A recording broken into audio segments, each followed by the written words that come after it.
vendendo no supermercado, o cara quer uma embalagem. É um autosserviço, o cara vai pegar lá, é mais visual. Sim. O cara que tá numa acessório de caminhão, o caminhoneiro já conhece muito produto, não tem necessidade tanto da embalagem. Não, ele em quer a si. funcionalidade. Exatamente. O cara que vai no mercado é um tipo de público, o cara que vai é outro tipo.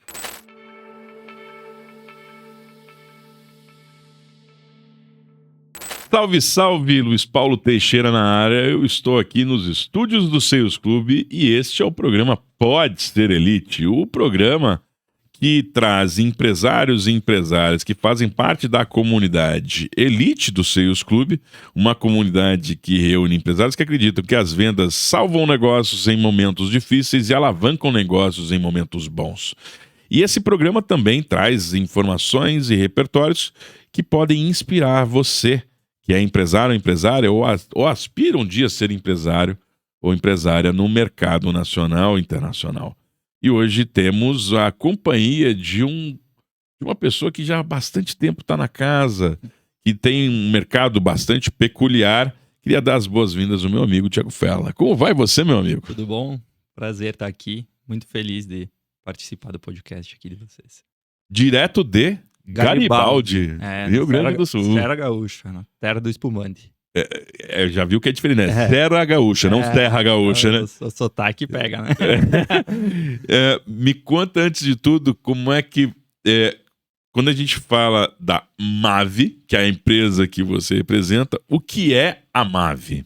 Então, a MAV é uma distribuidora de cintas de amarração de cargas, né? A gente é focado em produtos de movimentação de carga e amarração. Então, a gente trabalha com cintas de catracas, com cintas de elevações e produtos relacionados à logística, ali, ao transporte. E isso para todos os tipos de transporte, ou nós estamos falando mais do modal rodoviário, caminhões, cargas pesadas? Modal rodoviário é o principal modal, mas eu posso ter, até no transporte aéreo, vai usar utilizado, né, para container, para cabotagem, enfim. Eu acho que só na questão do grão, que a gente não trabalha, e no líquido, né? Daí também não tem nada, como, né? Não tem como. Mas e essas cintas, elas são super especializadas, né? Por característica do volume, tamanho, tem que ter garantia de tanto peso ou tanta carga que vai carregar, né? Tem normas, né? A BNT tem normas como produzir essas cintas, né? Como é feita a testagem delas. E o CONTRAN tem uma norma de amarração mesmo, que é uma legislação que fala que antigamente podia amarrar com cordas, né? Ok. Então, aí teve um momento que a lei mudou, que extinguiu a amarração do produto com cordas e começou a ser utilizada a cinta e catraca. Então, essas cintas aí, tem todo um normativo de como amarrar, uma forma de como amarrar determinadas cargas, assim. Então, é tudo certificado. E isso muitas vezes para códigos de segurança, ou até para aprovações de engenharia, você precisa ter essas garantias que ela aguenta tanta carga que ela tá. Sim, imagina uma bobina de aço, tu tá transportando numa rodovia que nem aqui em São Paulo, no Rodoanel, por exemplo, vai estar transportando aí, e estoura uma cinta, pode cair em cima de um veículo, né? A culpa não pode ser da cinta, né? Não pode ser da cinta, pelo amor de Deus, né? Não dá pra ter. Então, mas a gente lida com essa responsabilidade, né, da segurança da amarração, né? Nós não podemos produzir um produto que não vai entregar o que a gente está falando, né? E esse mercado é um mercado que, vamos falar assim, ele não é um mercado de consumo, que todo mundo tem a noção, mas é um mercado gigante, né? Que tamanho é esse mercado? Você tem ideia? Olha, o volume assim de caminhões hoje do Brasil eu não lembro, mas é o maior transporte, né? É o rodoviário, né? É um país gigante. Um país gigante. Então, assim, as cintas hoje a gente tem uma área muito grande que a gente pode trabalhar, porque hoje eu posso trabalhar com carga pesada, né? Posso trabalhar com a elevação de cargas que eu posso ter dentro de indústria, dentro de portos, próprios aeroportos também. Posso trabalhar com linha leve, que é a linha para amarrar moto, para... a pessoa quer uma carretinha. Um reboque pequeno que o cara tem. Então, não fico só focado hoje ao transporte pesado, né?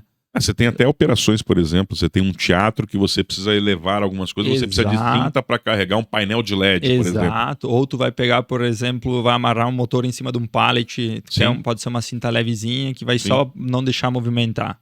Sim. Então assim, você atende um espectro amplo, um amplo espectro de... Isso. Vamos pegar assim uma cinta para rebocar. Cara que tem uma casa agrícola, que atende pessoas que têm tratores, que vai no interior, né? E precisam ter uma cinta junto para rebocar. Então, que é mais leve do que ter uma corrente, né? Sim, então, sim. Eu atendo também esse tipo de... E também de uma maneira flexível, né? Que favorece também o transporte da carga, né? Isso aí. Então, o meu mercado, eu sempre digo assim, que é muito amplo. É muito focado no transporte de... É muito versátil, né? A aplicação é múltipla. Múltipla, isso. Como tu tem que tu elimina a corda, tu pensa assim, tudo que tu vai amarrar, tu vai precisar. O cara vai amarrar uma geladeira para transportar, que tem que fazer um conserto, o cara vai precisar uma cinta. Isso é uma pergunta que eu ia te fazer assim, quando eu olho um mercado tão amplo como esse, onde é que está a distribuição desse material? Porque você vai ter casas, por exemplo, para transportes, mas também você pode ter outros mercados, casa de construção, por exemplo, tem vários tipos de distribuição. Vários tipos de distribuição. Tu vai pegar lojas para moto, casas agrícolas, ferragens, vou pegar supermercado, pode ser um público que eu posso atender no supermercado, rede de postos de combustível, acessórios de caminhão, é muito variado. Então tem que ser muito bom de entender quem é o público-alvo e saber os pontos certos de onde colocar o produto. E a conversa com cada tipo é uma conversa diferente, né? A abordagem e necessidade. O cara que tem uma ferragem não é o mesmo cara que trabalha só com caminhão, um acessório de caminhão. E você descobriu essa versatilidade toda, essa dimensão recentemente, ou você desde o início você já tem essa dimensão que todo mundo usa cinta catraca? Não. Foi aprendendo com o tempo. Fui aprendendo com o tempo. A empresa tem 15 anos. Eu acho você é sócio fundador? Não sou fundador. Eu comprei a empresa com 1 ano de existência. Tá 14 anos com ela? 14 anos com a empresa. Eu trabalhava no banco. Eu tive uma oportunidade que a pessoa foi buscar crédito para comprar do outro sócio. Eu tentei atender a pessoa, ela não conseguiu comprar. E ela disse assim, por que tu não compra tu? A empresa. Ela me conhecia, né? Por que tu não entra tu de sócio? Pensei, poxa, tá aí uma coisa. Eu não conhecia o sócio que ia ficar junto na época. E acabei comprando. Eu tava Tô aqui fazendo nada. Tô no banco, 3 anos no banco. Mas você enxergou uma oportunidade. Me deu uma oportunidade. Eu gostei muito na época da importação. O meu produto era todo importado na época, né? Não havia produção nessa época? Não, todo produto era importado. Eu nem dei muita bola pro produto em si. Com os anos... Mas o fato da importação te chamou muito? Me chamou a atenção. Eu tinha um acesso à China de uma pessoa que estava lá, que podia fazer essa prospecção de produtos para mim. Então eu gostei. Na hora eu gostei. Passou os anos, eu comprei a parte do outro sócio, entrou meu tio de sócio, que hoje a gente eu digo assim, a minha família, eu, meu irmão e meu tio, que são sócios. E também com o passar do tempo eu fui testando outros produtos, mas eu percebi que a cinta e catraca tinha muito giro. Então, aí eu comecei a focar mais. Mas no início eu foquei no transporte pesado.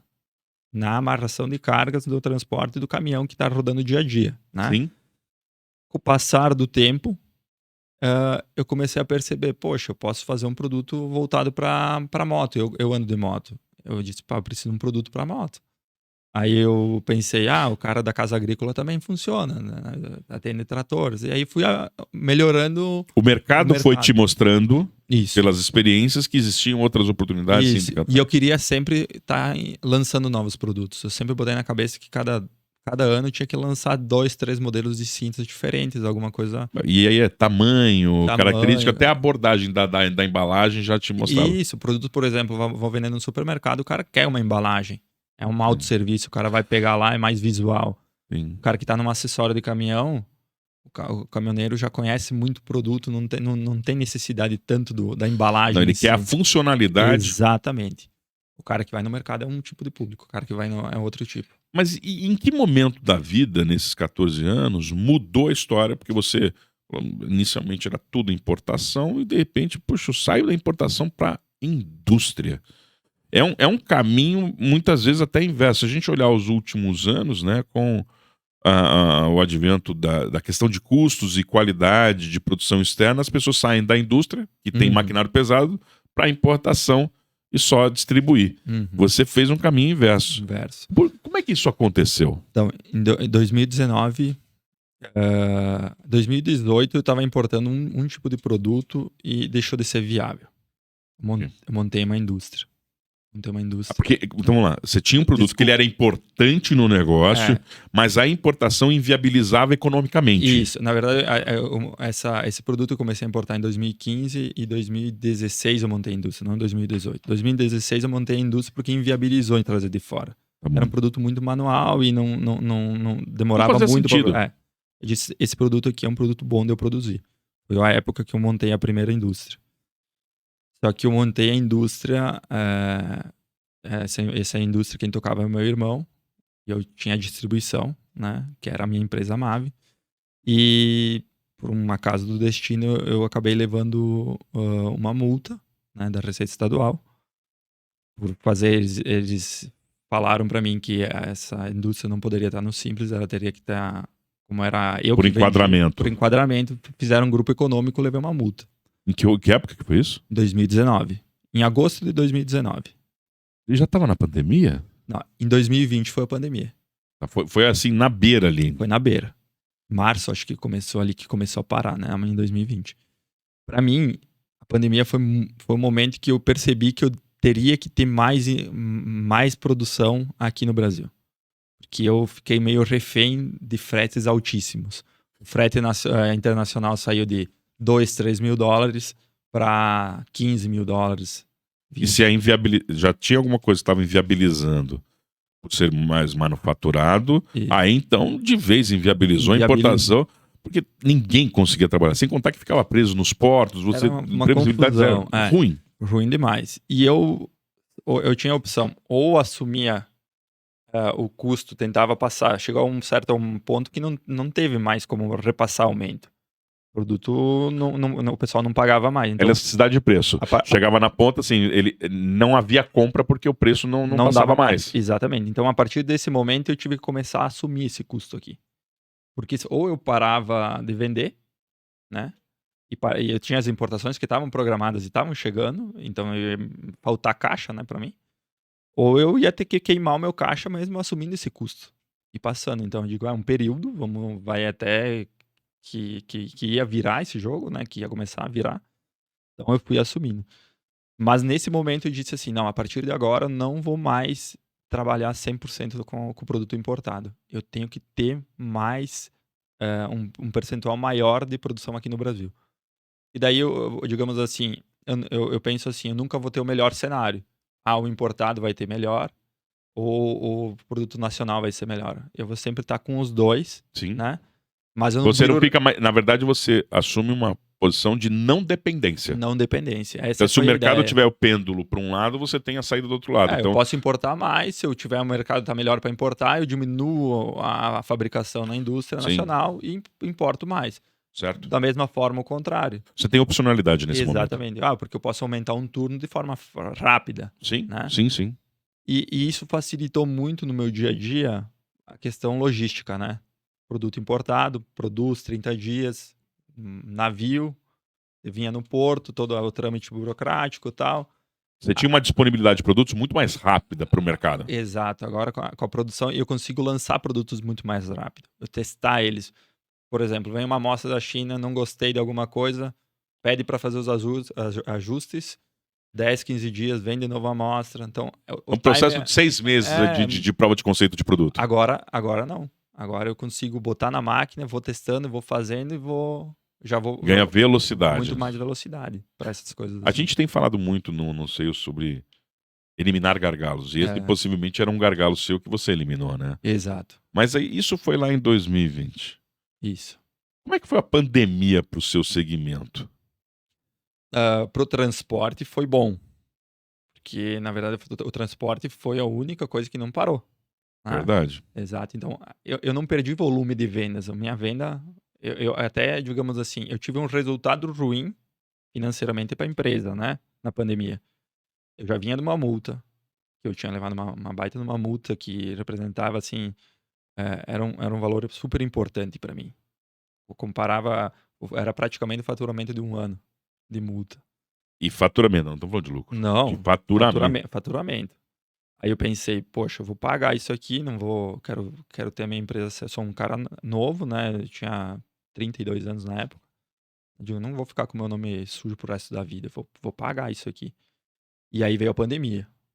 Já me deu mais uma rasteira, porque daí eu tive um ano muito ruim financeiramente para a empresa. Eu tive crescimento de vendas, tive volume legal, por causa que o transporte tava tendo esse volume, não tive, Havia demanda de mercado. porém eu não tinha margem, eu não Cara, conseguia então assim, passar. cá entre nós, a sua pandemia empresarialmente foi mais desafiadora do que alguns mercados. Para mim foi bem desafiador, porque se eu não tivesse essa multa em si, teria sido menos. Mas imagina só, levei uma multa, tava fazendo um planejamento para pagar a multa, veio a pandemia. Então, veio a pandemia, tive 3 meses fechado a empresa, aguentamos ali esse período. Depois voltou, muito antes que muitos negócios, mas assim, sem ter rentabilidade, né? Então, todo 2020 praticamente não foi para água abaixo, né? Cara, e num cenário desse, no 21. meio da pandemia, a gente estava conversando ali, a bonança. Me tornei pai. Enfim, tem isso. Nível 2 de dificuldade, porque foi Pai gêmeos. de gêmeos, exatamente. E, Aí essa foi a parte boa, que nem eu falei que a pandemia me trouxe que eu pude ficar em casa com meus filhos, né? Ajudar minha esposa no início ali, pra começar essa criação deles ali nesse momento mais sensível, digamos assim, né? Que é tudo novidade, né? Então tinha multa, tinha todo esse negócio, eu tinha que fazer na minha empresa alavancar ali para gerar receita, para buscar. um cenário bastante desafiador. E como é que você fez para mudar o jogo? Que clicou? Fala assim, pô, eu tô ali, como você falou, né? Eu saí de importação, vou começar a fazer. Porque apesar da lógica de você começar a industrializar, leva um tempo até as coisas se acomodarem, né? Aprender a lidar com as Aprender, máquinas você tem e tem que investir na máquina, investir. porque você tem que tirar capital para investir nas Isso. máquinas. Aí tem a multa, pandemia, tira atenção, querendo ou não, divide a atenção com os filhos. Uhum. É um cenário bastante diverso para uma mudança de rota, vamos falar assim, inclinação de curva. É, O que você, nessa época, pode contar pra gente que mobilizou a mudança de curva? então, a gente fez os investimentos na indústria, a gente alavancou muito a nossa empresa. Eu tinha que gerar receita com um faturamento muito maior do que eu tinha, né?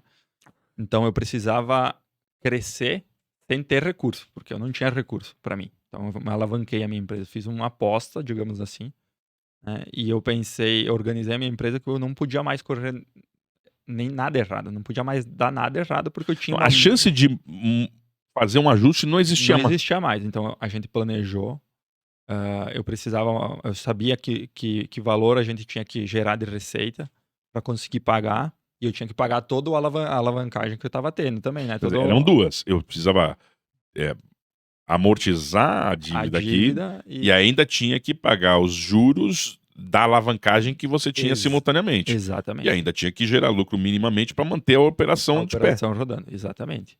Então, quando a gente montou a indústria, estruturamos, o primeiro ano foi de aprendizado, e 2022 foi o ano que era assim, digamos assim, para dar o start no pagamento.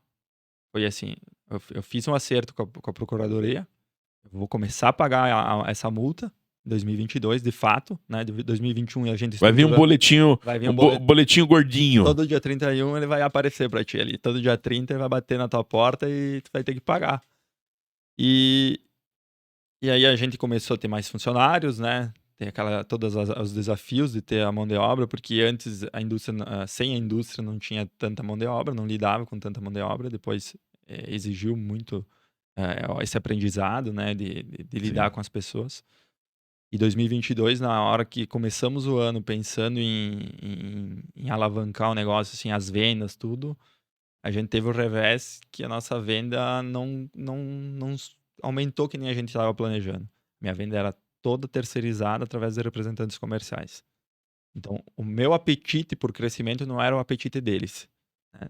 Não é, digamos assim, eu deixo claro aqui que não é uma crítica a eles, São né? personalidades e entender os goals dos seus sócios, dos seus Exato. colaboradores é muito importante para saber onde é que vai raspar na hora que tiver que acelerar. Quando os primeiros 3 meses foram assim decepcionantes para mim, porque aí eu assinei, comecei a pagar e o número não aparecia.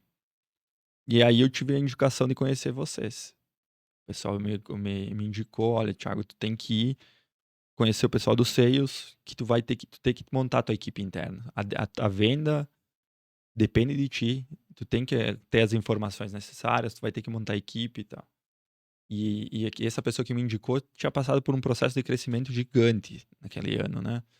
A pandemia fez muito bem para ele, ao contrário para mim. Pois é. E eu acompanhei, eles eram muito amigos meus e eu acompanhei esse crescimento, né? E aí eu disse, não, vamos lá conhecer o pessoal, vamos entender, né? Então vou me especializar numa coisa que eu não faço. Eu fazia muitos anos que eu não fazia nada relacionado a vendas, né? Sempre muito administrativo, né? E fui lá conhecer vocês. E aí para mim foi a virada do negócio. Para mim, eu saí de uma venda em 2022 que já estava nos primeiros meses, não estava buscando esse número, para de junho em diante eu buscar tudo que a gente perdeu no primeiro semestre e já entregar o número em 22. Aí depois 23 consolidou e a 24 a gente continuou esse crescimento legal. Mas assim, a gente fez muito, acreditou muito no que vocês ensinam lá. Sabe? Foi uma coisa que mudou muito, muito o meu negócio. Eu tinha 10% da minha venda, era a venda interna corporativa de clientes meus antigos que eu tinha. 90% era representante. E esses representantes, como você falou, eles não davam vazão ou velocidade ao que precisava com o volume de contas que chegavam na Exatamente. organização. Se a gente falar de uma maneira com síntese, Uhum. qual é a mudança, então, dentro da aplicação desse cenário que você tinha 10%, 90% com representantes? Quais foram as engrenagens que foram mudadas que transformaram o seu cenário? Eu falo para todo mundo que começa, quer montar equipe assim, que a principal coisa é entender que tu precisa gerar demanda. Tu tem que ter o pré-vendedor. Para mim, a coisa que mais mudou o meu jogo foi ter o pré-vendedor. Foi deixar a pessoa que sabe vender, fazer o serviço dela, que é vender, fechar negócio.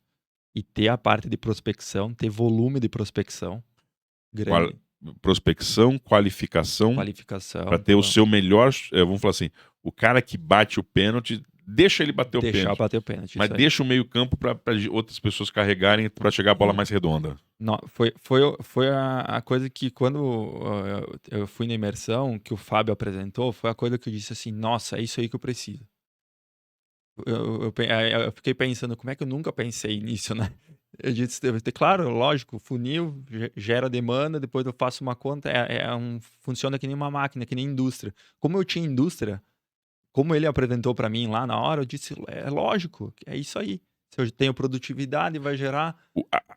O raciocínio lógico e quantitativo, É, ele é fácil de entender, só que o modo de fazer que a gente é modo de fazer. inclinado Exato. a fazer diferente até descobrir que existe esse meio. Existiu muito investimento da nossa parte. Investir, acreditar, porque parte do princípio é que tu tem que acreditar no processo, que vai funcionar. Porque senão tudo que tu vai Se você deixar a sua ansiedade pelo resultado tomar, bater muito forte, é, você não faz a mudança. e depois tu vai contratar, tu tem um vendedor, aí tu vai contratar, tu faz a conta, um pré-vendedor não vai alimentar um vendedor, tu vai ter que ter 2 pré-vendedores. Tu vai ter que ter, eu não tinha CRM, eu vou ter que investir num CRM, vai ter implantação de sistema. Então tudo Você tu tem uma vai curva. Ex- Entre a decisão e o resultado tem uma curva. Exato, isso vai ter todo um desembolso, né? E esse Uhum. desembolso, se tu não acredita no projeto de longo prazo, para ti vai ser tudo custo. A pessoa vai começar assim, pô, tá custando a mais, tô botando gente para dentro, tá inchando a equipe, não tá dando resultado. E o resultado não é instantâneo, né? Não. É uma coisa que é uma construção. Eu lembro muito bem que quem ajudou nós foi o Marcelo Fofu, Sim. e ele, do primeiro script pro que a gente tem hoje, eu acho que já mudou 10 vezes que a gente fez. A gente foi evoluindo, foi melhorando a abordagem, foi entendendo o que dava, o que não dava certo. Então, o CRM também, o funil, mexemos diversas vezes. como Até porque a ajustando. dinâmica de mercado muda e as abordagens, os concorrentes também se posicionam. Exato. Como você falou, existe uma versatilidade de entender aplicações em mercados. Então existe uma evolução contínua, é uma Contínua. célula viva, né? Exatamente. Então é que nem uma unha. Tu ia cortando e ela ia crescendo, ia cortando e ia crescendo. Então é uma coisa que foi muito ajuste. E nos primeiros 6 meses eu peguei uma menina que ela trabalhava na recepção e botei ela para pré-vendedora. Aí eu disse para ela assim: olha, nós vamos criar uma função aqui dentro, lá na nossa região não existia. Falar em SDR, BDL, Imagina, isso não, isso é uma não faz sentido. sopa de letrinhas, né? Eu disse assim: eu vou ter, tu vai ser uma assistente de vendas. Eu vou te ensinar uma coisa que eu aprendi, que eu não sabia que existia. Mas se tudo der certo, nós vamos mudar o nosso negócio. O meu vendedor não batia a meta, no primeiro mês ele começou a bater meta. Esse que estava interno ali, que representava os 10%. E ela que fazia a pré-venda como SDR para qualificar para ele. Começou a qualificar para ele. E nós começamos a fazer testes, né? Para ver como é que era, qual era o perfil de cliente que a gente tinha mais facilidade de entrar. Então, vamos lá. Tudo bem, grandes transportadoras eu podia tentar, acessórios, o que eu podia tentar? O que é mais fácil para nós iniciar? Porque também tem isso, né? Ela também era uma pessoa extremamente crua. Então eu tinha que pegar onde que era mais fácil e gerar essa demanda no perfil de cliente que era mais prático na época, né? Em 2023, na virada, eu contratei um gerente, 3 pessoas para trabalhar no comercial, e aí que a gente deu um start assim para valer. Digamos, agora vamos ir com... Aí apostou, agora nós vamos mergulhar. Funcionou no último semestre, deu resultado. Estruturamos durante todo esse último semestre toda a parte de sistemas. E aí, 2023, a gente acelerou. E aí, sim, aí foi um crescimento contínuo, exponencial, assim. Nós terminamos o ano com 50% da venda já sendo interna. Abrindo cliente de mês De a mês. 10% para 50%. E assim, lembrando, o faturamento aumentou. Faturamento Você aumentou. aumentou o faturamento, também aumentou a cobertura dentro da sua cesta de ofertas de resultados. Exato. E aí, aumentei a indústria também. Porque a venda gerava vendas, gerava demanda de venda de produto. Alguém precisa entregar, pô. Precisava entregar na outra ponta. Então, aumentava a indústria. Então, nós encerramos 2023 com 80 funcionários. Eu tinha 30 em 2022. Você contou uma coisa para mim outro dia de um número mágico. Para você, o número mágico é 40. 40, Até 40 tem muito desafio. Depois dos 40, as coisas. Conta para mim o que você quer dizer com esse número mágico para você, na sua visualização, que mudou o jogo. Até os 40 funcionários, era bem difícil para mim. Todos os problemas passavam por mim. Desde uma dor de cabeça do funcionário, alguém que tinha que levar no hospital, qualquer coisa, acabava centralizado para mim. Então não tinha nem. Eu era o gerente, não existia outros gerentes. Tinha o pessoal. Você era o investidor, Isso.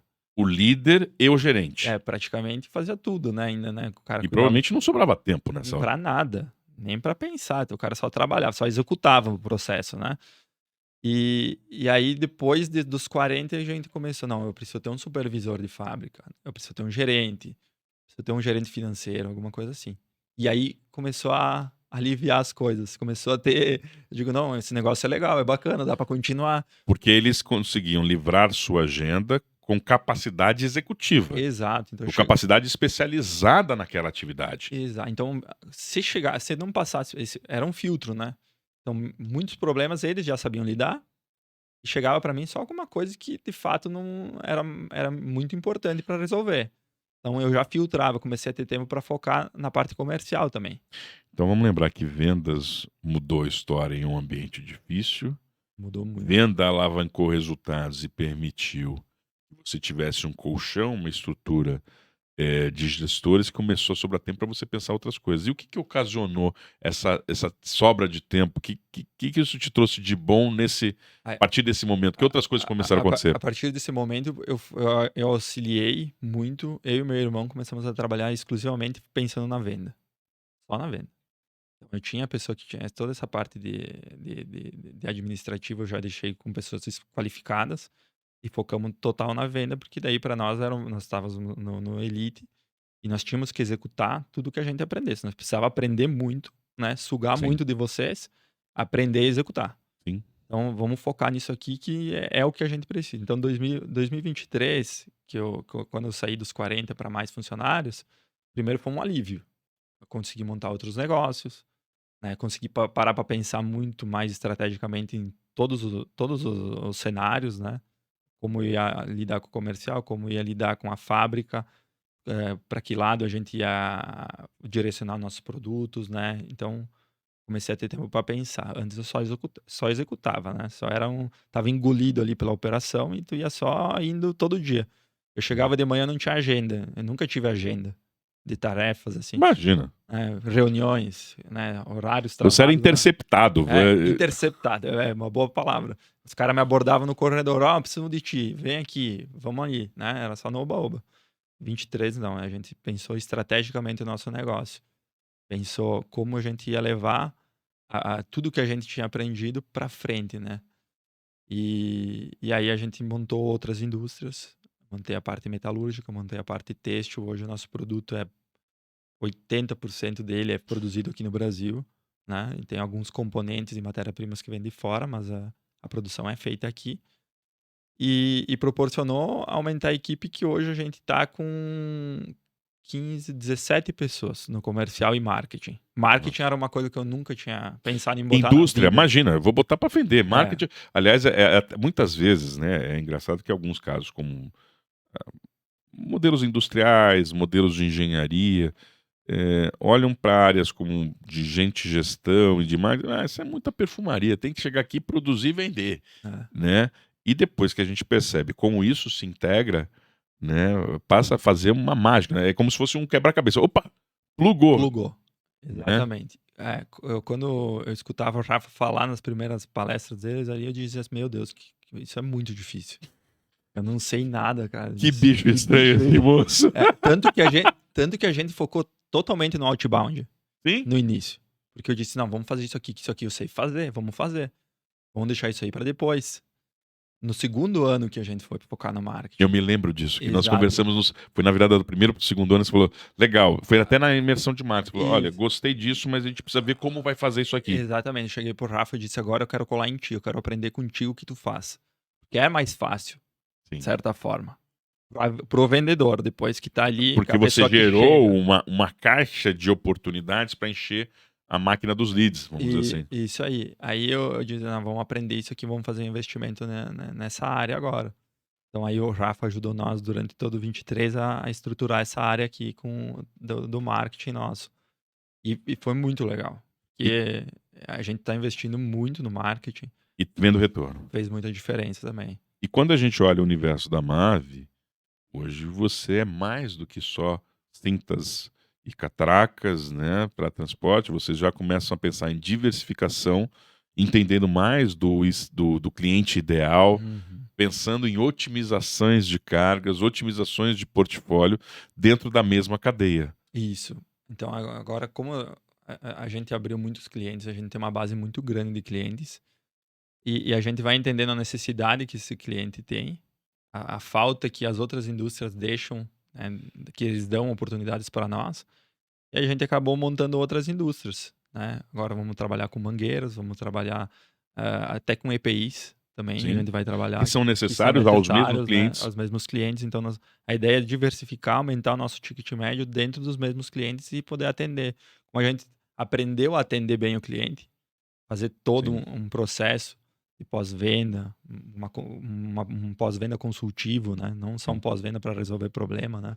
Então, a gente faz esse pós-venda para saber com o cliente o que ele, de fato, como foi o atendimento nosso, como está sendo a entrega dos terceiros, porque a gente depende do transporte de terceiros para chegar até o cliente. Sim. Então, muitas vezes, esse momento aí eu não tenho... se ele não me dá esse feedback, eu não vou saber exatamente como é, se ele está prestando esse serviço bem feito, né? Então, ajudou muito essa questão de atendimento completo, né? O pessoal, até te mostrei, que eu dizia assim, como eu vou criar valor numa cinta e catraca, né? Como eu vou fazer uma experiência para o cliente. Pensei, poxa, difícil para mim, né? Indústria, sempre aquela coisa assim, o meu produto, é muito aquela coisa assim, o meu produto não dá, isso aí não serve para mim. Criar experiência, né? de clientes. Então, pensa eu, com cinto e catraca, eu consegui criar uma coisa, um primeiro momento que o cliente vai ter comigo, eu consegui criar uma oportunidade Uma para ele, relação uma com a relação. marca emocional, né? Exatamente. Então, eu consigo entregar um presente para eles no início, trazendo uma carta feita para nós, que eles estão, que ele acaba de virar um averador, como a gente fala, né? E para ele é um diferencial. É uma coisa muito simples que a gente fez que acabou criando uma experiência muito positiva. A gente tem feedbacks muito positivos, né? Não, e eu próprio tive a oportunidade de ler o cliente falar assim: olha, em tantos anos de mercado, com tantos fornecedores, é a primeira Primeira vez. vez É, que alguém se importa com esse momento e consome isso.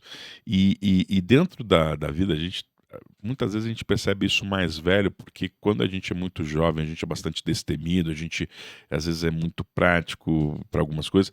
E quando a gente é mais velho, a gente começa a dar detalhes. Os vínculos emocionais, eles são muito importantes para a experiência e fidelização dos clientes. exatamente. Tu imagina só, um cara que recebeu isso, que me deu esse feedback, o meu concorrente só vai conseguir, na teoria, entrar lá dentro se eu deixar, se eu não entregar a sequência Não, muito difícil. Em qualquer condição de empate, você leva pelo vínculo Exatamente. emocional. E mesmo assim, quando as condições são relacionais, a gente tem um nível de tolerância que fala assim: "Pera, não é por 50 centavos que eu vou perder Não, esse cara aqui." não vai, o cara não Né? vai me trocar por qualquer. De jeito nenhum. Eu sempre falo que às vezes o meu concorrente pode estar atendendo bem o cara. A gente vai ter que esperar uma oportunidade dele errar, fazer alguma coisa para nós ter esse acesso a essa pessoa. Porém, quando esse cliente for atendido por nós, eu tenho certeza que ele não vai mais sair de nós. Porque a gente tem um atendimento muito qualificado. Então, a pessoa se sente acolhida, sabe? Só esse fato de iniciar a trajetória da forma como inicia, já dá uma importância para ele dizer, olha, o cara pensa em nós, ele fez alguma coisa, porque para fazer isso aí eu pensei no cliente de fato. O que Não, que é o momento, como é que eu posso ter eu acho importante a gente falar sobre isso, porque, vamos falar assim, né, vamos falar da nossa comunidade em si, né? Uhum. Muitas coisas podem parecerem ser ocasionais ou até por sorte, mas muito disso vem da proposição, por metodologia, por mentalidade. Fala, pô, tá, aqui tem um desafio, você tem que atender. E a troca na comunidade ajuda muito entre as pessoas. Você até comentou, né? Puxa, tornei amizade, vamos no casamento, É, passamos juntos, viram negócios, viram sociedades. Eu queria pegar esse último bloquinho final que você contasse a importância dessa comunidade, das pessoas, porque comunidade são as pessoas, sim. não é uma marca, não é uma empresa, são as Não. pessoas, né? Quanto isso tem feito a diferença. E se a gente pensar ali que existem outros Thiago Ferlas aqui nos ouvindo, às vezes por um desafio empresarial, às vezes não vê saída, puta, tomei uma multa, ou então não estou vendo saída, o meu representante não produz, eu tenho. E que você diria a eles? Então, primeiro falar da Da- importância da comunidade das pessoas e depois o que a gente pode dizer para as pessoas a, para que elas possam encontrar soluções para a, os a, projetos deles. a comunidade, cara, a comunidade faz tu mudar a mentalidade. Vai no grupo que tem essa mentalidade de crescer, é instintivo, tu não quer ficar para trás. Tu quer conseguir evoluir. Tu vê as pessoas. Eu me lembro muito bem a primeira vez que eu fui no Sales. Só tinha empresário fera demais lá. Eu pensava, meu Deus, eu achava que eu era bom e só tinha cara fera demais. Assim, eu pensava, eu não sabia nem às vezes falar sobre. Eu tinha vergonha de falar com as pessoas, porque eu não tinha essa consciência que eles tinham do negócio. E tá nesse ambiente me fez eu evoluir muito, buscar muito, aprender, sabe, investir na minha empresa. Eu falei do Léo, eu acho o Léo um cara muito inspirador, que o cara fez o que ele fez em 15 anos, é o mesmo tempo de empresa que eu tenho. O cara é um monstro. O cara fez um império, né, no negócio dele. Eu pensei, ele é uma pessoa, eu conversei com ele assim, eu dizia assim, cara, ele é uma pessoa que nem eu. Ele teve gana, inteligência, eu preciso aprender o que ele aprendeu, eu vou fazer também, né? A comunidade te gera isso. O colega, eu conheço, me dou bem agora com o Vitor também da Fiolux, o Gustavo Braz, o Lucas, enfim, toda a galera ali que tava no grupo nosso ali nos primeiros anos. E eu vejo o crescimento e a gente se manda mensagem, olha, conseguimos fazer isso, investimos em tal canal, a gente troca muito, muita troca, gestão de pessoas, como eu estou fazendo para contratar, como a gente está fazendo o nosso processo seletivo, como Você não está mais só. não está mais só, exatamente. E está em regiões diferentes, porque a gente sempre tem aquela síndrome, na minha região é diferente, Mas né? eu sou de Mas eu Garibaldi, sou, aqui em não Garibaldi, dá, não. né? Eu sou um exemplo lá que é uma cidade que tem 35 mil habitantes, minha cidade é pequena, né? E deu para implantar esse processo de inside sales. E funcionou, né? Então, esse é um exemplo disso que dá para fazer lá numa cidade no interior que funciona, né?